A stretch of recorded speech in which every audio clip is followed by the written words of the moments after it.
మేడ్చల్ జిల్లా పోచార్ మున్సిపాలిటీ అనోజిగూడలో నిర్వహించిన శక్తి కేంద్రాల సమావేశంలో బీజేపీ రాజ్యసభ సభ్యులు లక్ష్మణ్ ముఖ్య అతిథిగా హాజరయ్యారు.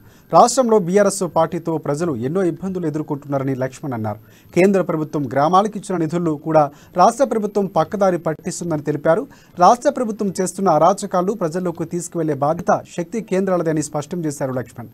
పార్టీ బలోపేతం కోసం బీజేపీ కార్యకర్తలు నాయకులు చిత్తశుద్ధితో పనిచేయాలని సూచించారు. తెలంగాణ రాష్ట్రంలో వచ్చేది బీజేపీ ప్రభుత్వమని ధీమా వ్యక్తం చేశారు.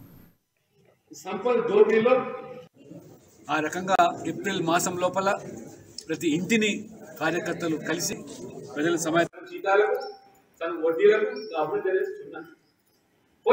మోదీ గారు ఢిల్లీకి వచ్చి మన పల్లెల్లో గ్రామాల్లో అభివృద్ధి కోసం రోడ్లు మీటింగ్ అయినట్టు ఆయన ఎంతమంది వచ్చినట్టు 3000 ఉంటే 1000 మంది ఉంటే ఇప్పుడు ఎంతమంది ఆదాయంతో ఢిల్లీ ఆఫీస్ రికార్డ్ అయిపోయి మేడ్చల్ అసెంబ్లీలో ఈ 6 మండలాల్లో మీరు మిస్ కాల్ కొట్టగానే ఆడ ఈ తెలంగాణ సంపద దోపిడీలో నంబర్ 1 ఉన్నది లంక.